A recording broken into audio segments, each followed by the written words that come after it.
প্রিয় ছাত্রছাত্রী, mobile study YouTube চ্যানেলে তোমাদের প্রত্যেককে স্বাগত জানাই। আমি সৌম্যজিৎ বাগচি। আজকে ফিজিক্যাল সায়েন্সের কারেন্ট ইলেকট্রিসিটি বা চলতড়িতের যে চ্যাপ্টারটি রয়েছে সেটা তোমাদের সঙ্গে ডিসকাস করব। তো ডিসকাশন শুরু করার আগে তোমাদেরকে বলে নিতে চাই যে এই ভিডিওটা দেখার পর যদি তোমাদের ভালো লেগে থাকে, যদি মনে হয় যে তোমরা উপকৃত হয়েছো এবং ভবিষ্যতেও এই ধরনের আরও ভিডিও আমার কাছ থেকে পেতে চাও, তাহলে ভিডিওটি লাইক করবে, চ্যানেলটিকে সাবস্ক্রাইব করে তার বেল আইকনটা ক্লিক করে রাখবে, যাতে এই চ্যানেলে যে নিত্য নতুন ভিডিওগুলো আপলোড হচ্ছে তোমাদের মাধ্যমিক পরীক্ষার জন্য তার আপডেট তোমরা রেগুলারলি পেতে থাকো। আর সেই সঙ্গে ভিডিওগুলো তোমরা তোমাদের বন্ধুদের সাথে শেয়ার করবে, যাতে তারাও এই যে চ্যানেলটি রয়েছে তার যে বিভিন্ন ভিডিওগুলো রয়েছে, লেকচারগুলো রয়েছে, সেগুলোর সুবিধা সবাই পেতে পারে। আচ্ছা, তো এই যে চ্যাপ্টারটা রয়েছে, চ্যাপ্টারটা শুরু করার আগে আমি এর যে বেসিক হিস্ট্রিটা আছে সেটা খুব সংক্ষেপে একটু বুঝিয়ে নিয়ে তারপর চ্যাপ্টারের ডিটেলসে ঢুকবো। অ্যাকচুয়ালি আমি পার্সোনালি মনে করি যখন কোনো কিছু পড়া হয় তখন সেই জায়গাটা কিভাবে ডেভেলপড হচ্ছে সেই সম্পর্কে একটু ব্রিফ আইডিয়া থাকা জরুরি। শুধু তাই নয়, আমরা কেন পড়ছি কোনো একটা জিনিস সেটাও জেনে রাখা জরুরি। মানে অ্যাকচুয়ালি যদি ডেস্টিনেশন আমাদের জানা থাকে, জার্নি অনেক সহজ হয়ে যায়। এটা আমার পার্সোনাল ওপিনিয়ন। তোমরা মাধ্যমিক পরীক্ষায় বসতে চলেছো। ইভেন আমরা সবাই জানি যে মাধ্যমিক পরীক্ষা যে কোনো স্টুডেন্টের জন্য লাইফের প্রথম বড় পরীক্ষা। তো সেখানে নাম্বার তো স্কোর করতে হবেই, বাট সেই সঙ্গে যে বেসিক কনসেপ্টগুলো থাকে সেগুলোকেও কিন্তু ক্লিয়ার রাখতে হবে। শুধুমাত্র মুখস্থ করে নাম্বার পেয়ে গেলাম, তাতে রেজাল্ট হয়তো ভালো হয়েই যাবে, বাট হায়ার স্টাডিতে গিয়ে কিন্তু প্রচুর প্রবলেম হবে। তো যার জন্য আমি এখান থেকে সমস্ত কিছু খুব সিম্পলভাবে ছোট ছোট টপিক ধরে ধরে বোঝাবো। কারো যদি কোথাও বুঝতে কোনো রকম প্রবলেম হয় কমেন্ট সেকশানে অবশ্যই জানাবে, যাতে নেক্সট ভিডিও যখন আমি আপলোড করব তোমাদের যে ডাউটগুলো আছে সেই জায়গাগুলো আমি যাতে ক্লিয়ার করে দিতে পারি সেই ব্যবস্থাও করা হবে। এখানে থিওরি থেকে বিভিন্ন কী ধরনের কোশ্চেন আসে সেগুলো যেরকম ডিসকাশন হবে, মাধ্যমিকে যে কোশ্চেনগুলো আসে সেগুলো যেরকম ডিসকাশন হবে, সেই সাথে এর ওপর বেস করে যে বিভিন্ন ম্যাথমেটিক্যাল প্রবলেম থাকে সেগুলো কিন্তু এখানটায় ডিসকাশন করব। যেরকম অফলাইন ক্লাসে কোনো টিচার যখন বোর্ডে কিছু হয়তো লেখেন সেখান থেকে তোমরা নোটস বানাতে থাকো, এখানেও কিন্তু আমি বলবো যে ভিডিও দেখার সঙ্গে সঙ্গে সেই জিনিসগুলো নোট ডাউন করতে থাকবে। তাহলে যে জিনিসটা পড়ছো, মানে অ্যাকচুয়ালি যে জিনিসটা দেখছো বা শুনছো এখানটায়, সেটা যখনই খাতায় লিখবে তোমাদের সেটা কিন্তু একটা রিভিশনেরও কাজ করবে। তো যাই হোক, আমি চলতড়িৎ বা কারেন্ট ইলেকট্রিসিটির যে চ্যাপ্টারটা সেটা শুরু করছি আস্তে আস্তে এবার। তো একদম আমি ফার্স্টে বেসিক যে হিস্ট্রিটার কথা বলছিলাম সেটা একটু চলে যাব। দেখো এখানে স্লাইডে আমি একটা ছবি রেখেছি। ইনি হলেন একজন গ্রিক দার্শনিক, ইনার নাম হলো থেলস। তো এই যে গ্রিক দার্শনিক ইনি আছেন, ইনি খ্রিস্টপূর্ব 600 অব্দে মানে 600 বিসিতে একটা জিনিস নোটিশ করেন। কি জিনিস নোটিশ করেন ইনি দেখেন যে অ্যাম্বার বা পাইন গাছের যে আঠা থাকে তাকে যদি পশম দিয়ে ঘষা হয়, রিপিট করছি আমি আরেকবার, পাইন গাছের আঠা যাকে অ্যাম্বার বলা হয়, এই অ্যাম্বারকে যদি পশম দিয়ে ঘষা হয় তাহলে সেটা ছোট ছোট কাগজের টুকরোকে আকর্ষণ করছে। কি বললাম যে 600 বিসিতে এই গ্রিক দার্শনিক থেলস যিনি আছেন ইনি নোটিশ করেন ইনি যে অ্যাম্বার বা পাইন গাছের আঠাকে পশম দিয়ে ঘষলে সেটা ছোট ছোট কাগজের কিছু টুকরোকে আকর্ষণ করছে। এর অনেক বছর পরে 1600 খ্রিস্টাব্দে 1600 এডিতে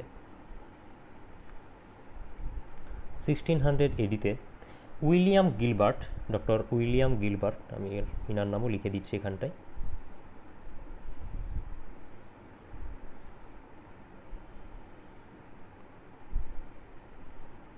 উইলিয়াম গিলবার্ট আরও একটা জিনিস নোটিশ করেন। উনি দেখেন যে শুধুমাত্র অ্যাম্বার বা পাইন গাছের আঠা নয়, ইনি কি বলছেন, ইনি দেখেছিলেন যে পাইন গাছের আঠা বা যাকে অ্যাম্বার বলছি আমরা, এখানে পশম ঘষলে সেটা ছোট ছোট কাগজের টুকরোকে আকর্ষণ করছে। ইনি দেখলেন যে শুধুমাত্র পাইন গাছের আঠা বা অ্যাম্বার নয়, এছাড়া আরও বেশ কিছু পদার্থ আছে, যেমন এবোনাইট, কাঁচ, তারপর রজন, এই ধরনের যে পদার্থগুলো আছে এদেরকেও যদি পশম দিয়ে ঘষা হয় তাহলে এরাও কিন্তু একই রকমের আচরণ করছে। মানে বেসিক্যালি অ্যাম্বার, তারপর কাঁচ বলতে পারো বা এবোনাইট বলতে পারো, রজন বলতে পারো, এগুলোকে যদি পশম দিয়ে ঘষা হয় তাহলে এরা কাগজের ছোট ছোট টুকরোকে আকর্ষণ করছে। এরা দুজন সেটাকে নোটিশ করলেন। তো এই জিনিসটা কেন হচ্ছে সেটাকেই আমরা একটু একটু করে বোঝার চেষ্টা করব এখানে।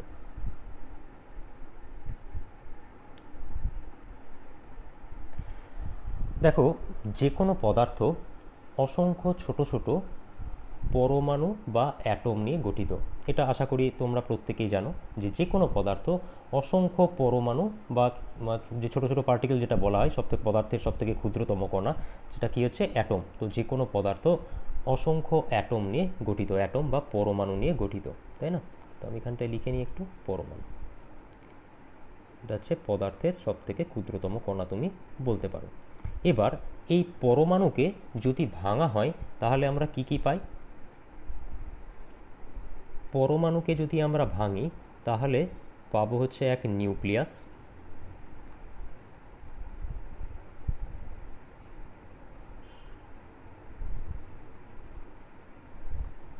এক পেলাম নিউক্লিয়াস। আর কি পাবো? আর পাবো হচ্ছে ইলেকট্রন।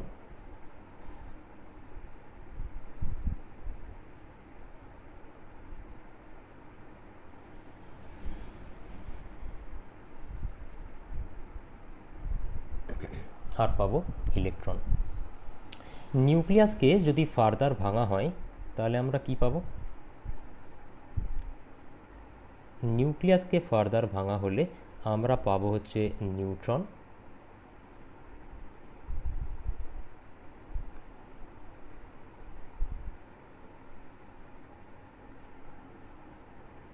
আর পাবো প্রোটন।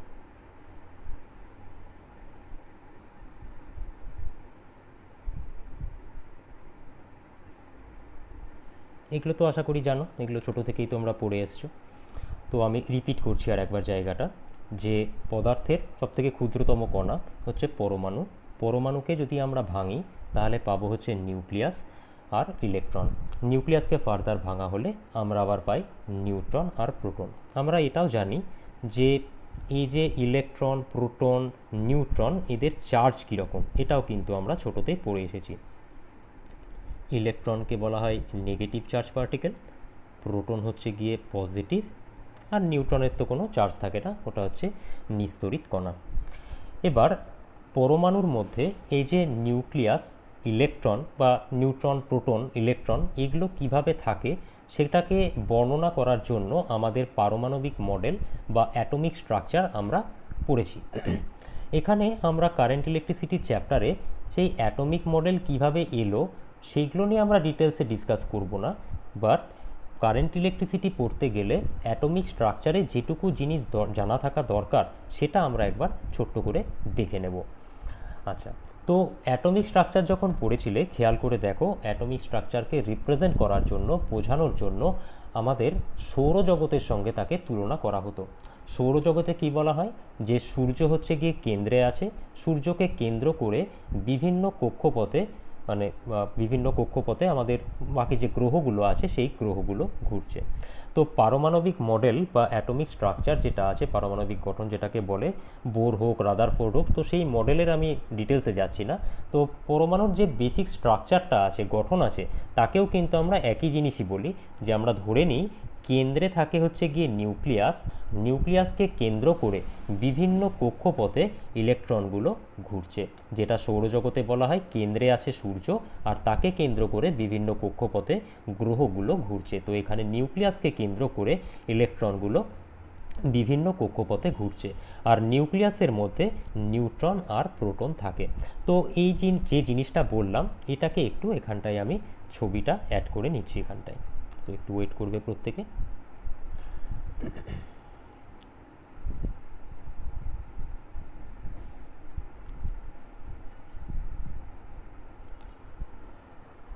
দেখতেই পাচ্ছ এখানে সেন্টারে যে জিনিসটা আছে, দাঁড়াও এক মিনিট, এই যে সেন্টারে কি আছে এখানটায়, এখানে আছে, এটা হচ্ছে গিয়ে বেসিক্যালি আমার নিউক্লিয়াস। নিউক্লিয়াসের মধ্যে কি আছে? নিউট্রন আর প্রোটন। আর নিউক্লিয়াসকে কেন্দ্র করে দুটো কক্ষপথ এখানে দেখানো হয়েছে, এটা একটা আর এটা একটা। এই দুটো কক্ষপথে ইলেকট্রনগুলো ঘুরছে। এখানে দেখো দুটো কক্ষপথে 6টা ইলেকট্রনকে দেখানো হয়েছে, একটা, দুটো, তিনটে, চারটে, পাঁচটা, ছটা ইলেকট্রনকে দেখানো হয়েছে। ভেতরে মানে নিউক্লিয়াসের ভেতরে দেখো লাল রঙের যে সার্কেলগুলো আছে সেগুলো হচ্ছে গিয়ে প্রোটন, আর ইয়েলো কালারের যেগুলো আছে সেগুলো হচ্ছে গিয়ে নিউট্রন। এবার যে জায়গাটায় আমি অ্যাকচুয়ালি আসতে চাইছি, যে নর্মাল কন্ডিশানে স্বাভাবিক অবস্থায় একটা পরমাণুর মধ্যে যতগুলো ইলেকট্রন থাকে, পরমাণুর নিউক্লিয়াসে কিন্তু ততগুলোই প্রোটন থাকে। দেখো এই ছবিটাতেও দেখো ভালো করে যে অরবিটে টোটাল 6টা ইলেকট্রন আছে, আর নিউক্লিয়াসের মধ্যেও কিন্তু 6টাই প্রোটন আছে। এবার এখান থেকে আমি যেটা বলতে চাই যে নর্মাল সিচুয়েশানে বা নর্মাল কন্ডিশানে কোনো একটা অ্যাটমে বা কোনো একটা পরমাণুর মধ্যে নাম্বার অফ ইলেকট্রন মানে ইলেকট্রনের সংখ্যা, নাম্বার অফ ইলেকট্রন যদি যদি না, নর্মাল সিচুয়েশানে number of electron number of প্রোটনের সঙ্গে সমান হয়।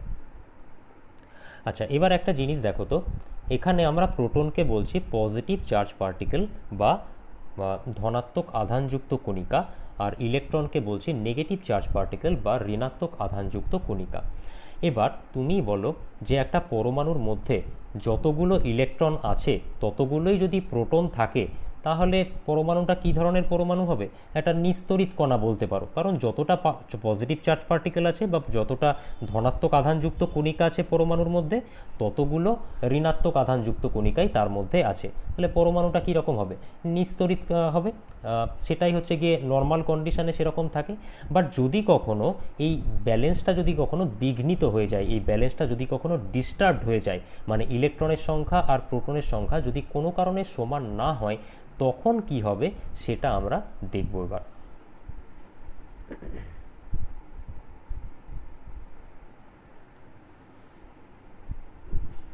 ধরো কোনো কারণে নাম্বার অফ ইলেকট্রনস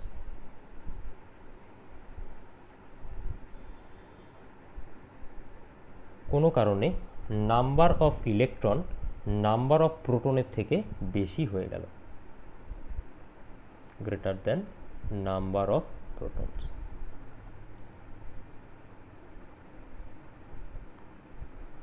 তাহলে ইলেকট্রনের সংখ্যা, ইলেকট্রন মানে কি? Negative charge particle.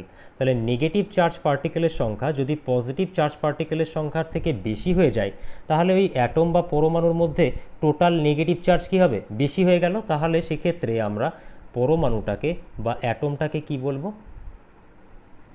অ্যাটমটাকে আমরা বলবো নেগেটিভলি চার্জড পার্টিকেল বলতে পারি আমরা।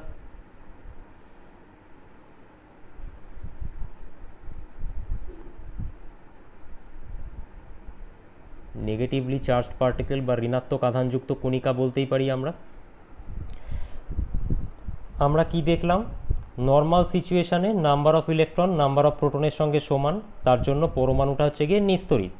বাট কোনোভাবে যদি number of electron number of প্রোটনের থেকে বেশি হয়ে যায়, ইলেকট্রনের সংখ্যা যদি প্রোটনের থেকে বেশি হয়ে যায়, তার মানে কি ওই পরমাণুর মধ্যে ঋণাত্মক আধান বেড়ে গেছে। তাহলে পরমাণু বা অ্যাটমটা কী হিসেবে বিহেভ করবে? নেগেটিভলি চার্জ পার্টিকেল হিসেবে বিহেভ করবে।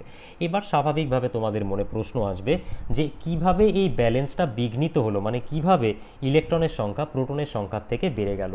জাস্ট ভাবো যে একটা ইলেকট্রন আছে, এরকম একটা ইলেকট্রন আছে, বাইরের থেকে একটা ইলেকট্রনকে এই পরমাণুর সর্ববহিস্থ কক্ষপথে আমরা কোনোভাবে ঢুকিয়ে দিলাম, ইনসার্ট করলাম। তাহলে সেক্ষেত্রে কি হবে? ওই অ্যাটমে অলরেডি 6টা ইলেকট্রন ছিল, আমি যখন একটা ইলেকট্রন ওর সর্ববহিস্থ কক্ষপথে বাইরের থেকে ঢোকাচ্ছি, নাম্বার অফ ইলেকট্রনস কত হয়ে গেল? 7টা ইলেকট্রন হয়ে গেল। আর নাম্বার অফ প্রোটনস তো চেঞ্জ হচ্ছে না, 6টাই আছে। তাহলে নাম্বার অফ ইলেকট্রনস বেশি হয়ে গেল নাম্বার অফ প্রোটনসের থেকে। তাহলে সেক্ষেত্রে এই যে অ্যাটমটা, সেটা একটা নেগেটিভলি চার্জ পার্টিকেল হিসেবে আচরণ করবে। এখানে তোমার মনে হতে পারে যে আমি সর্ববহিস্থ কক্ষপথে কেন ঢোকালাম? আমি তো এই কক্ষপথে ঢোকাতে পারতাম। তো এর এক্সপ্লেনেশান আমরা কেমিস্ট্রিতে, মানে কেমিস্ট্রির যে পোর্শন আছে, অ্যাটমিক স্ট্রাকচারের যে পোর্শন আছে, সেখানে গিয়ে ডিসকাস করব। সেটা আমার কারেন্ট ইলেকট্রিসিটি রিলেটেড নয় বলে আমি যাচ্ছি না। তো আমরা দেখলাম যে কি বলে, ইলেকট্রনের সংখ্যা প্রোটনের সংখ্যার থেকে বেশি হয়ে গেলে কি হয় সেটা আমরা একটু সংক্ষেপে দেখলাম। এখন আরও একটা জিনিস বাকি থেকে গেল, যদি ইলেকট্রনের সংখ্যা প্রোটনের সংখ্যার থেকে কম হয়ে যায়, এখানে তো বেশি হয়ে যাচ্ছিল, যদি কম হয়ে যায় তাহলে কি হবে সেটা একটু দেখা যাক। নাম্বার অফ ইলেকট্রনস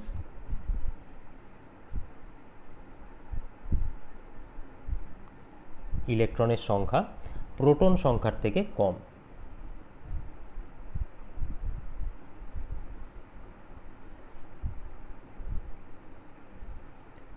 তাহলে দেখেই বোঝা যাচ্ছে পরমাণুর মধ্যে নেগেটিভ চার্জের পরিমাণ পজিটিভ চার্জের পরিমাণের থেকে কমে গেছে। তাহলে মানে সহজভাবে বলতে গেলে কি বলবো, যে পরমাণুর ভেতরে পজিটিভ চার্জের সংখ্যা বা পজিটিভ চার্জের পরিমাণ বেড়ে গেছে, তাহলে সেক্ষেত্রে অ্যাটমটাকে আমরা কি বলবো, পজিটিভলি চার্জ বলবো। অ্যাটমটাকে আমরা বলবো পজিটিভলি চার্জ, বা এটাকে বলবো ধনাত্মক আধানযুক্ত কণিকা, যে ল্যাঙ্গুয়েজে লিখতে চাও, পজিটিভলি চার্জড।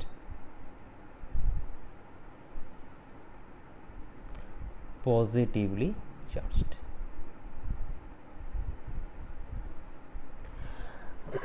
আচ্ছা, এবার স্বাভাবিকভাবে তোমার মনে হতে পারে number of electron number of প্রোটনের থেকে কমে গেল কি করে, কি করে কমতে পারে। তো ধরো এখানে এই যে বাইরে যে দুটো অরবিট আছে বা দুটো কক্ষপথ আছে, সেখানে তো ব্লু কালারে দেখানো আছে 6টা ইলেকট্রন ঘুরছে।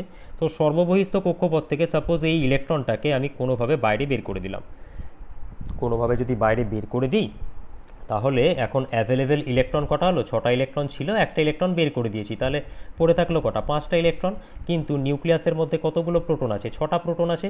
তাহলে পরমাণুর মধ্যে 6টা প্রোটন আছে, মানে 6টা পজিটিভ চার্জ পার্টিকেল আছে, আর 5টা নেগেটিভ চার্জ পার্টিকেল আছে। তাহলে দেখতেই তো পাচ্ছি যে পরমাণুতে পজিটিভ চার্জের সংখ্যা বা পজিটিভ চার্জের পরিমাণ নেগেটিভ চার্জের থেকে বেশি হয়ে গেল। তাহলে পরমাণুটা কী হিসেবে কাজ করবে, একটা পজিটিভলি চার্জ পার্টিকেল হিসেবে আচরণ করবে। এবার এখান থেকে স্বাভাবিকভাবে তোমাদের মনে প্রশ্ন হতে পারে যে আমরা যদি ইলেকট্রনের সংখ্যা চেঞ্জ না করে, মানে ইলেকট্রন আমি 6টায় রাখলাম, বাইরের থেকে নিউক্লিয়াসে একটা প্রোটন ঢুকিয়ে দিলাম, বাইরের থেকে নিউক্লিয়াসে একটা প্রোটন ঢুকিয়ে দিলাম, তাহলে তো সেক্ষেত্রে এখানে 7টা প্রোটন হয়ে গেল আর 6টা ইলেকট্রন হয়ে গেল। তাহলে তো সেক্ষেত্রে 7টা প্রোটন মানে মানে প্রোটনের সংখ্যা 7টা, সেটা ইলেকট্রনের সংখ্যা 6টা, তার থেকে তো বেশি হচ্ছে। তাহলে তো এটা এইভাবেও তো তাহলে পজিটিভ চার্জ পার্টিকেল তৈরি হতে পারে। বাট বলে রাখি যে প্রোটনের মধ্যে পজিটিভ চার্জ মানে প্রোটনের মধ্যে বলছি, নিউক্লিয়াসের মধ্যে পজিটিভ চার্জ পার্টিকেল বা প্রোটনকে ইনসার্ট করা পসিবল নয়। কেন নয় সেটা আমরা ওই ইয়েতে গিয়ে পড়বো, অ্যাটমিক স্ট্রাকচারের যে চ্যাপ্টারটা আছে সেখানে গিয়ে পড়বো। আমরা কোনো অ্যাটমকে, এটা ভালোভাবে মনের মধ্যে ঢুকিয়ে নাও, মাথায় ঢুকিয়ে নাও, যে কোনো অ্যাটমে নাম্বার অফ ইলেকট্রন আর নাম্বার অফ প্রোটন নর্মাল সিচুয়েশানে সমান থাকে। এই অ্যাটমকে যদি আমরা পজিটিভ চার্জে পরিণত করতে চাই, পজিটিভ চার্জে পরিণত যদি করতে চাই মানে ইলেকট্রনের সংখ্যাকে কম হতে হবে, তাই না? তাহলে সেক্ষেত্রে ইলেকট্রনকে আমরা বের করে নেব। যদি অ্যাটমটাকে নেগেটিভ চার্জে পরিণত করতে চাই তাহলে আমরা একটা এক্সট্রা ইলেকট্রন বাইরের থেকে ইনসার্ট করব। তার মানে এই নিউট্রাল অ্যাটমটাকে পজিটিভে পরিণত করি, পজিটিভ চার্জ পার্টিকেলে পরিণত করি, বা নেগেটিভ চার্জ পার্টিকেলে পরিণত করি, করার জন্য আমরা ইলেকট্রনকে হয় বার করব না হলে ঢোকাবো, মানে যা করব সেটা ইলেকট্রনকে নিয়ে, ইলেকট্রনকে ঢোকাবো বা ইলেকট্রনকে বার করব। প্রোটনকে কিছু করা পসিবল নয়। কেন পসিবল নয় সেগুলো আমরা অ্যাটমিক স্ট্রাকচারের চ্যাপ্টারে গিয়ে পড়ব। তো যাই হোক, আমরা এখানটায় দেখলাম যে মেন যে আমাদের দেখার জায়গাটা ছিল number of number of electron number of প্রোটনের সঙ্গে সমান হয়, আর কিভাবে নেগেটিভ চার্জ আর পজিটিভ চার্জ তৈরি হতে পারে অ্যাটমে, সেই জায়গাটা দেখলাম। আশা করি এটাও তোমরা জানো, যেমন এটা কমন সেন্স যে একটা পজিটিভ চার্জ পার্টিকেল একটা নেগেটিভ চার্জ পার্টিকেলকে কী করবে, আকর্ষণ করবে। আর দুটো যদি সেম টাইপের কি বলে চার্জ থাকে, মানে পজিটিভ পজিটিভ কিংবা নেগেটিভ নেগেটিভ, এরা কি করবে, একে অপরকে বিকর্ষণ করবে। কারণ এগুলো একদম বেসিক কনসেপ্ট, এগুলো এবার আমাদের একে একে কাজে লাগবে। বাট এই যে আমি জায়গাগুলো পড়লাম এতক্ষণ, যে অ্যাটম কি, অ্যাটমের মধ্যে কি থাকে, অ্যাটমের মধ্যে কিভাবে থাকে জিনিসগুলো, নাম্বার অফ প্রোটন ইলেকট্রন সমান হয়, আলাদা হয়ে গেলে কি হবে, সেই যে জিনিসগুলো আমরা এতক্ষণ ডিসকাস করলাম, কেন করলাম? কারণ এই যে শুরুতে গ্রিক দার্শনিক থেলস আর এদিকে ডক্টর উইলিয়াম গিলবার্ট যে দুটো জিনিস নোটিস করেছিলেন, যে ওই যে অ্যাম্বারে পশম দিয়ে ঘষলে তারপর সেটা কাগজের টুকরোকে আকর্ষণ করছে, সে কেন করছে সেটার এক্সপ্লেনেশন বা ব্যাখ্যায় যাওয়ার জন্য আমি এই জিনিসগুলোকে একটু ভেঙে দিলাম তোমাদের কাছে। এবার আমরা দেখব যে গিলবার্ট বা থেলস যে জিনিসটা দেখেছিলেন সেটা অ্যাকচুয়ালি কেন হয়। তো তার জন্য আমরা একটা আমাদের দৈনন্দিন জীবনের একটা উদাহরণকে এখানটায় নেব।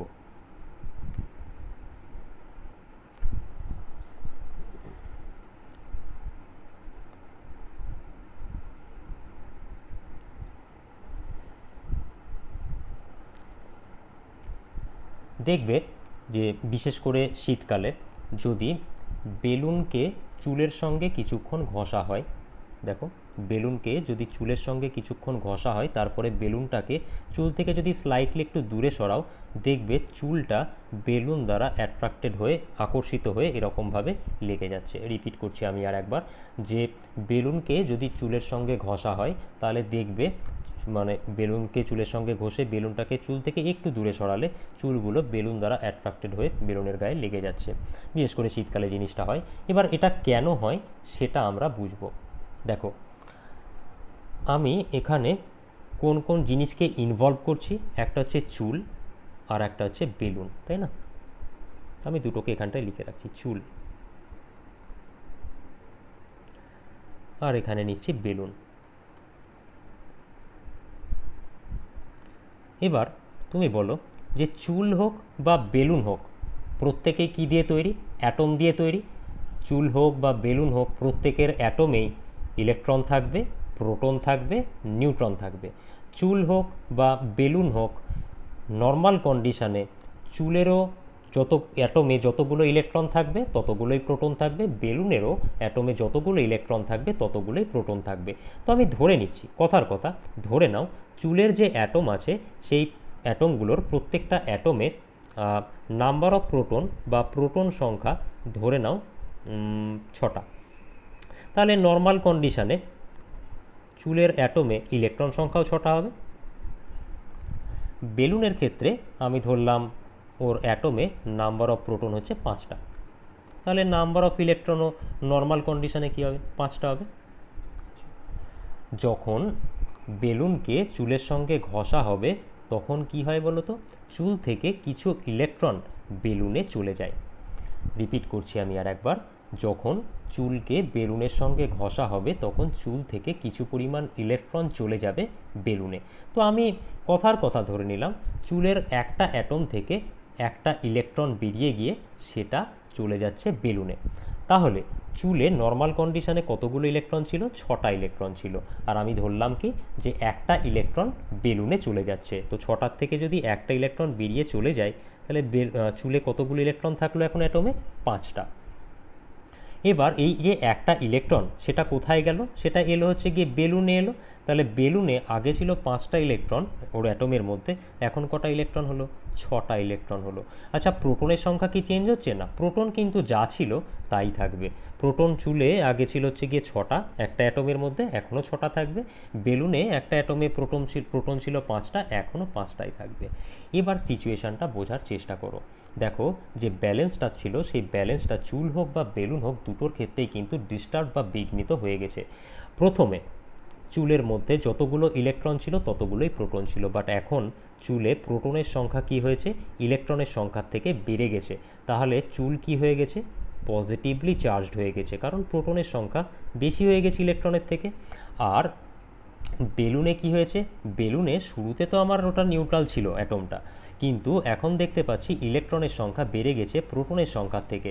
তাহলে ইলেকট্রনের সংখ্যা বেড়ে গেছে মানে বেলুনের অ্যাটমগুলো নেগেটিভলি চার্জড হয়ে গেছে। সো বেসিক্যালি চুল হয়ে গেছে পজিটিভলি চার্জড আর বেলুন হয়ে গেছে নেগেটিভলি চার্জ। আর একটা পজিটিভ চার্জ নেগেটিভ চার্জ যদি কাছাকাছি থাকে তাহলে কি হবে?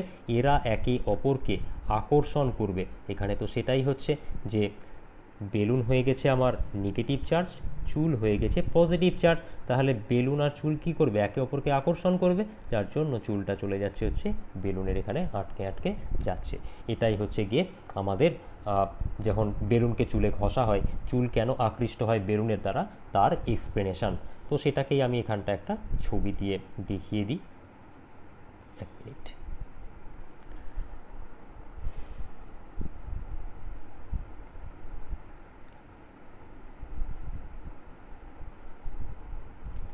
দেখে নাও এখানটায় যে জিনিসটা বললাম সেটাকেই এক্সপ্লেন করা আছে।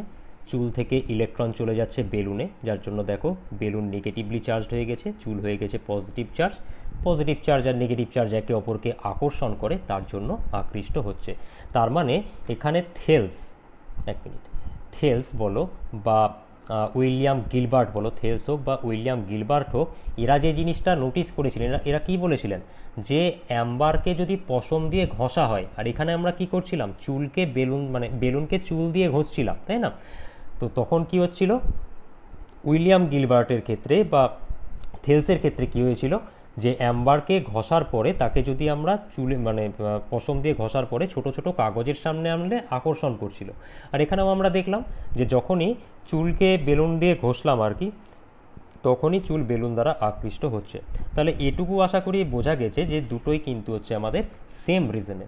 এখান থেকে আমরা বলতে পারি কি, যে দুটো বস্তুকে যখন, এই যে জায়গাটা কিন্তু খুব ভালোভাবে শুনবে, যে দুটো বস্তুকে যখন ঘষা হচ্ছে এভাবে, তখন কি হচ্ছে, একটা বস্তুর থেকে আর একটা বস্তুতে ইলেকট্রনের আদান প্রদান হচ্ছে, যেটা আমরা এখানটায় দেখলাম। যে বেলুনকে যখন চুলের সঙ্গে ঘষছি তখন কি হচ্ছে, ইলেকট্রন চুল থেকে চলে যাচ্ছে বেলুনের মধ্যে, তার মানে কি ইলেকট্রনের আদান প্রদান হচ্ছে। তাহলে এটাই বলছি যে দুটো বস্তুকে যখন আমরা ঘষছি বা এর ফলে কি হচ্ছে, আমাদের ইলেকট্রনের আদান প্রদান হচ্ছে। তার মানে ঘর্ষণের ফলে যে বস্তু অন্য হালকা বস্তুকে আকর্ষণ বা বিকর্ষণের ক্ষমতা লাভ করে তাকে তড়িৎগ্রস্ত বস্তু বলে। রিপিট করছি আমি আর একবার, বা উদাহরণের সাহায্যে জিনিসটা বোঝার চেষ্টা করো। গিলবার্ট বা থেলস কি দেখেছিলেন, অ্যাম্বার মানে অ্যাম্বারের সঙ্গে যখন পশমকে ঘষা হচ্ছে, ঘষার পরে কি হচ্ছে, অ্যাম্বার ওই কাগজের টুকরোগুলোকে আকর্ষণ করছে। তার মানে দুটো বস্তুকে যখন আমরা ঘষছি তখন তাদের মধ্যে ইলেকট্রনের আদান প্রদান হওয়ার জন্য সেগুলো কি হচ্ছে, চার্জ পার্টিকেলে পরিণত হচ্ছে, যার জন্য সেগুলো ছোট ছোট বস্তুকে কি করতে পারছে, আকর্ষণ করতে পারছে।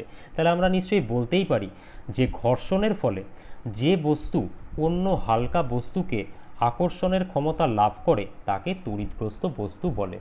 আবার আমি রিপিট করছি আর একবার, যে ঘর্ষণের ফলে যে বস্তু অন্য হালকা বস্তুগুলোকে আকর্ষণের ক্ষমতা লাভ করে তাকে বলা হয় তড়িৎগ্রস্ত বস্তু বা ইলেকট্রিফাইড অবজেক্ট বলা যেতে পারে। তাহলে এই গেল হচ্ছে আমাদের যে বেসিক কনসেপ্ট ইলেকট্রিক্যাল চার্জের, সেটা ব্যাখ্যা। আচ্ছা, এবার আমরা যে জায়গাটা আসব সেটা হচ্ছে গিয়ে তড়িৎ ক্ষেত্র বা ইলেকট্রিক ফিল্ড নিয়ে ডিসকাস করব। বাট সেটাকে বোঝার জন্য বেস্ট উপায় আমার তো মনে হয় আজকালকার দিনে যে ডিওড্রেন্টের অ্যাডগুলো চলে সেগুলো একটু বুঝে নেওয়া। যদি এটা বুঝে থাকো তাহলে ইলেকট্রিক ফিল্ড বুঝতে কোনো প্রবলেম হবে না। তো পড়াশোনার বাইরে আপাতত একটু বেরিয়ে এসে ডিওড্রেন্টের অ্যাডে যেটা দেওয়া থাকে সেটা একটু দেখা যাক।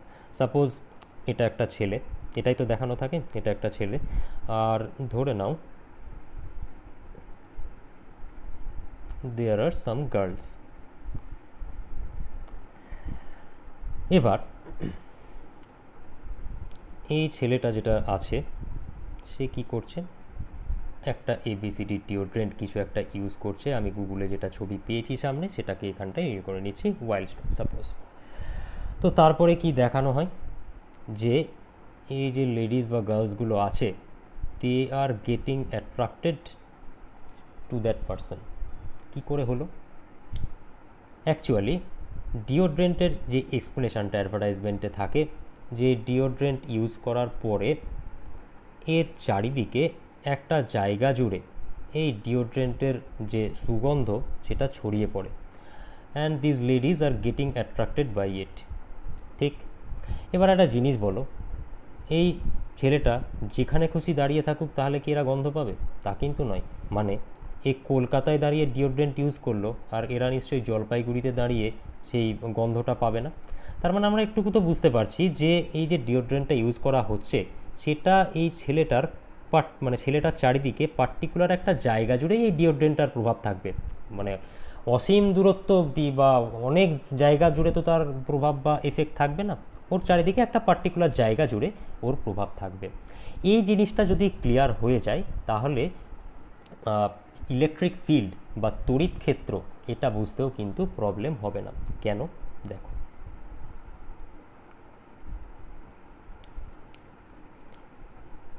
ধরো এটা হচ্ছে একটা পজিটিভ চার্জ পার্টিকেল, এটা হচ্ছে একটা পজিটিভ চার্জ পার্টিকেল, আর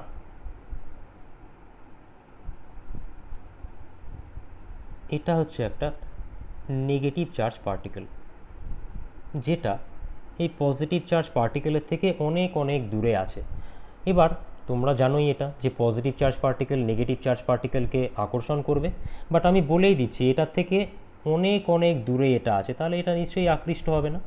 এবার এটাকে আমি কাছাকাছি আনতে শুরু করলাম, কাছাকাছি এনে মানে আস্তে আস্তে কাছে আনা শুরু করলাম, দিয়ে দেখা যাচ্ছে পার্টিকুলার যখন আমি এই জায়গাটায় নিয়ে এলাম, এই জায়গাটায় যখন আমি নিয়ে এলাম তখন দেখা যাচ্ছে যে পজিটিভ চার্জ যেটা ছিল সেটাই নেগেটিভ চার্জকে আকর্ষণ করা শুরু করেছে।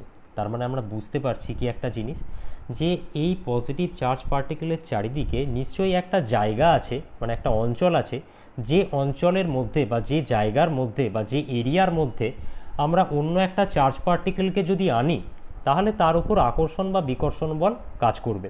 এখানে আমি নেগেটিভ চার্জ পার্টিকেল এনেছি যার জন্য আকর্ষণ করছে, যদি পজিটিভ চার্জ পার্টিকেল আনতাম তাহলে কী করতো? বিকর্ষণ করতো।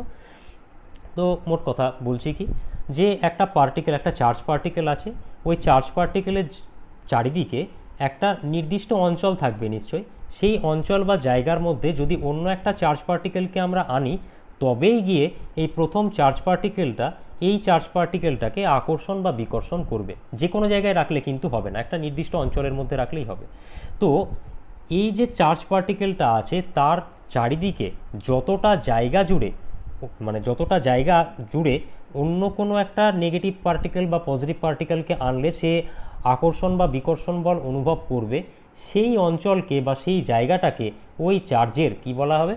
তড়িৎ ক্ষেত্র বা ইলেকট্রিক ফিল্ড বলা হবে। রিপিট করছি আমি আর একবার, যে একটা চার্জ পার্টিকেল আছে তার চারিদিকে যতটা জায়গা জুড়ে, মানে তার চারিদিকে নিশ্চয় একটা জায়গা থাকবে, নির্দিষ্ট অঞ্চল থাকবে, তো একটা যতটা জায়গা জুড়ে অন্য একটা চার্জ পার্টিকেলকে আনলে সে আকর্ষণ বা বিকর্ষণ বল অনুভব করবে, সেই অঞ্চলটাকে ওই চার্জ পার্টিকেল বা তড়িৎ আধানের কী বলা হবে? তড়িৎ ক্ষেত্র বা ইলেকট্রিক ফিল্ড বলা হবে। তো এই যে ডেফিনেশনটা বললাম এটা কিন্তু পরীক্ষাতে আসে, তো যার জন্য আমি এটাকে স্লাইডে এখানটায় অ্যাড করে রাখছি।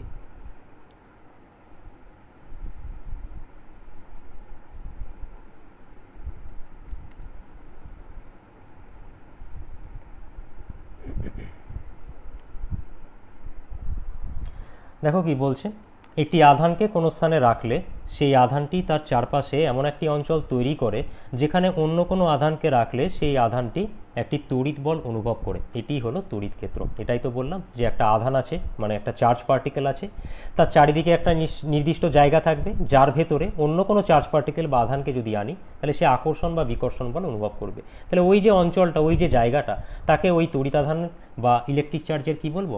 ইলেকট্রিক ফিল্ড বা তড়িৎ ক্ষেত্র।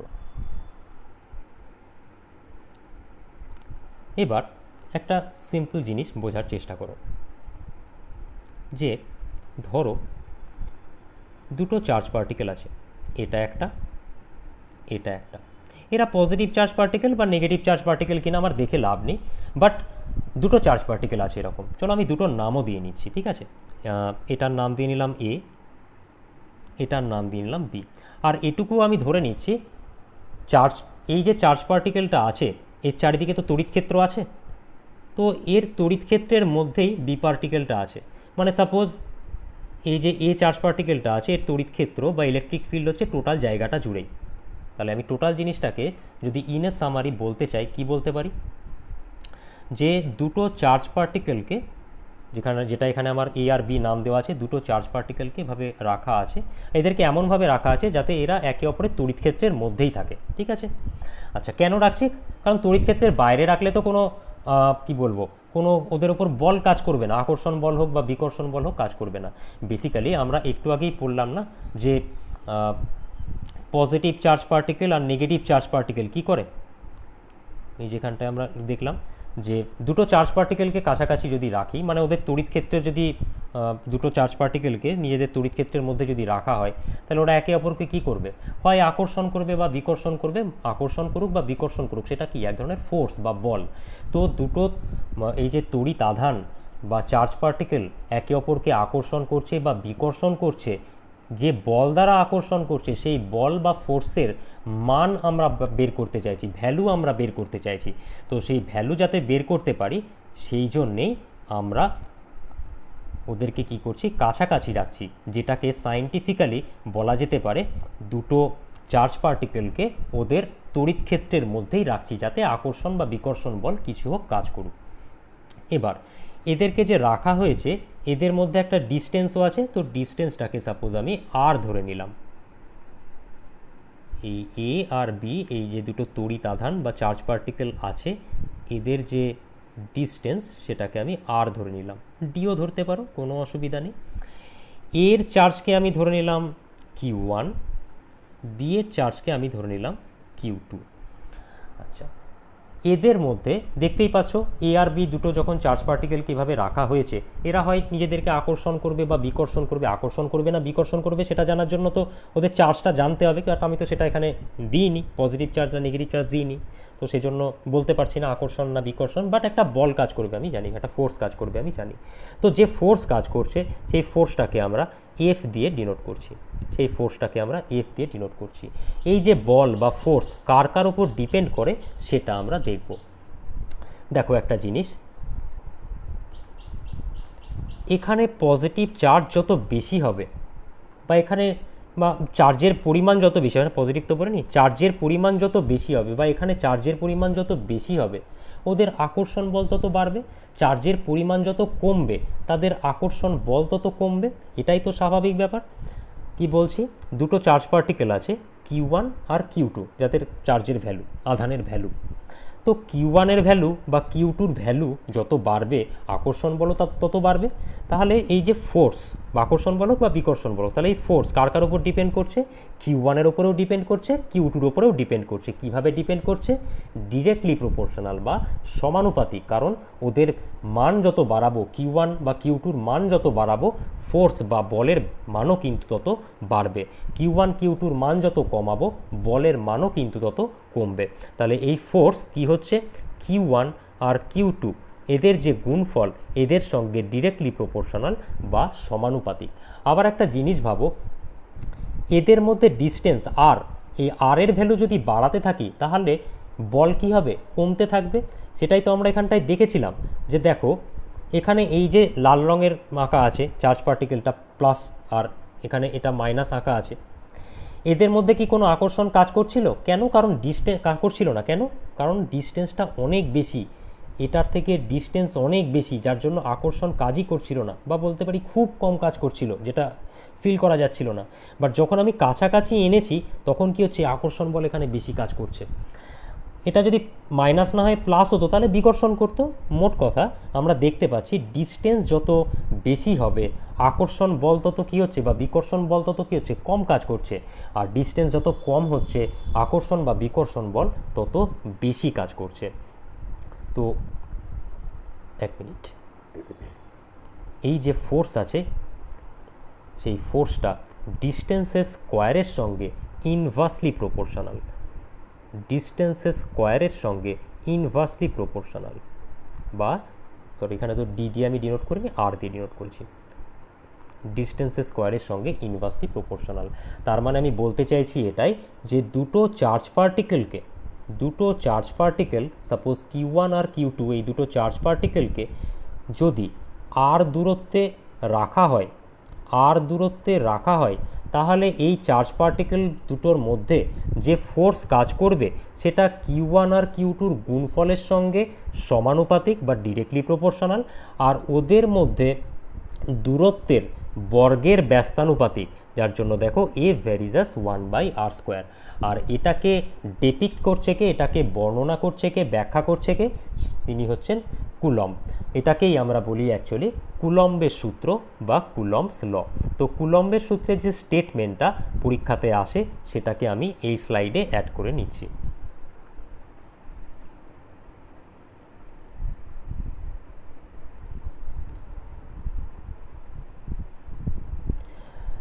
দেখো এখানে কি বলা হচ্ছে, দুটি স্থির বিন্দু আধানের মধ্যে, দুটো পয়েন্ট চার্জ বা চার্জ পার্টিকেলের মধ্যে পারস্পরিক আকর্ষণ বা বিকর্ষণ, অবভিয়াসলি আমাকে তো বলা হচ্ছে না এখানে চার্জ পার্টিকেলটা পজিটিভ হবে না নেগেটিভ হবে, মানে একই জাতীয় হবে না বিপরীত জাতীয় হবে, তাহলে সেক্ষেত্রে আমি বলতে পারবো না আকর্ষণ না বিকর্ষণ পার্টিকুলারলি, তাই দুটোকেই এখানে বলা হচ্ছে যে দুটো স্থির বিন্দু আধানের মধ্যে পারস্পরিক আকর্ষণ বা বিকর্ষণ বল আধান দুটোর গুণফলের সমানুপাতিক, সেটাই আমরা এখানে দেখেছি, F varies as Q1 into Q2, আধান দুটোর গুণফল, আধান দুটো কী কী ছিল Q1 আর Q2, ওদের গুণফল কি Q1 ইন্টু Q2, তো F varies as Q1 Q2, তাহলে আধান দুটোর গুণফলের সাথে সমানুপাতিক হয়ে গেল।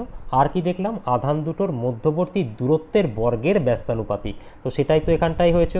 দূরত্ব কত, দেখো জিনিসটা বোঝো, দূরত্বের বর্গের ব্যস্তানুপাতিক, দূরত্ব হচ্ছে কি আমার আর, দূরত্বের বর্গ মানে আর স্কোয়ার, ব্যস্তানুপাতিক মানে 1/r²। এটা কার জন্য করছি আমরা, ফোর্সের জন্য, তাহলে ফোর্স ভ্যারিজ অ্যাজ 1/r²। আশা করি বোঝা গেছে। তো এই হচ্ছে কি আমাদের কুলম্বের সূত্র।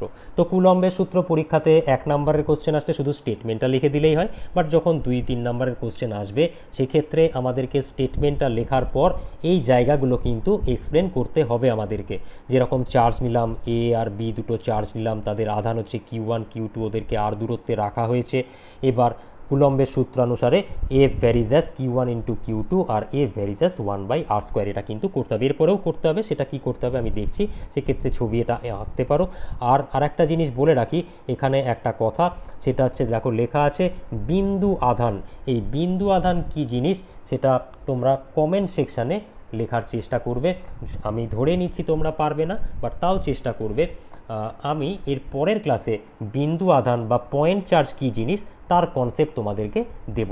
আমি এটা এখন দিচ্ছি না, কেন, কারণ পরীক্ষাতে এর ওপর কোনো কোশ্চেন তো হবে না, যার জন্য আমি এখানটা এখন বলছি না। বাট শুরুতেই আমি বলেছি যে আমাদের পরীক্ষাতে নাম্বার পাওয়াটাই শুধুমাত্র লক্ষ্য নয়, কনসেপ্টটাও আমাদেরকে ক্লিয়ার করতে হবে। তো তার জন্য পরীক্ষার ইম্পর্টেন্ট টপিকগুলো ডিসকাস করার পর আমি পয়েন্ট চার্জ বা বিন্দু আধান কি, কেন এখানে ওটা বললাম, সেটা আমরা এক্সপ্লেন করব। তাহলে মোট কথা, আমরা কুলম্বস ল থেকে এখন অবধি একটা জিনিস পেয়ে গেছি, সেটা দুটো জিনিস পেয়ে গেছি। এক হচ্ছে এ varies as Q1 into Q2, দুই হচ্ছে এফ ভ্যারিজ অ্যাজ 1/r²। এই দুটো ইকুয়েশানকে আমরা যদি কম্বাইন করি তাহলে লিখতে পারবো কি, F varies as Q1 into Q2/r²। এবার এই যে সমানুপাতিক বা ভ্যারিজ অ্যাজ সিম্বলটা আছে, এটাকে যদি আমরা তুলে ইকুয়াল সাইন বসাতে চাই, মানে ভ্যারিজ অ্যাজ সিম্বলটাকে যদি একটা ইকুয়াল সাইন বা সমান চিহ্ন দিয়ে রিপ্লেস করতে চাই, তাহলে কি করতে হবে, একটা কনস্ট্যান্ট আনতে হবে বা একটা ধ্রুবক আনতে হবে।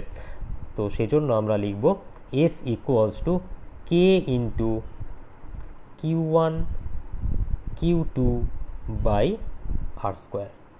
Q1 Q2/r², যেখানে কে হচ্ছে একটা কনস্ট্যান্ট বা ধ্রুবক। এই কে এর ভ্যালু, এই যে কে এর কথা বলা হচ্ছে, কে হচ্ছে কি যে কনস্ট্যান্ট বলছি, কে এর ভ্যালু দুটো জিনিসের ওপর ডিপেন্ড করে, কে এর ভ্যালু দুটো জিনিসের ওপর ডিপেন্ড করে। কি কি, এক হচ্ছে গিয়ে পারিপার্শ্বিক মাধ্যম বা মিডিয়ামের ওপর ডিপেন্ড করে, পারিপার্শ্বিক মাধ্যম বা মিডিয়ামের ওপর ডিপেন্ড করে, সেটা আমি এক্সপ্লেন করব। পারিপার্শ্বিক মাধ্যম বলতে কি বোঝানো হচ্ছে, ফার্স্ট আমাকে একটু লিখে নিতে দাও। পারিপার্শ্বিক মাধ্যম, দেখো আমি যখন এই কথাগুলো বলছিলাম যে দুটো পয়েন্ট চার্জকে বা দুটো চার্জ পার্টিকেলকে রাখা হয়েছে, কোথায় রাখা হয়েছে কিন্তু আমি বলিনি।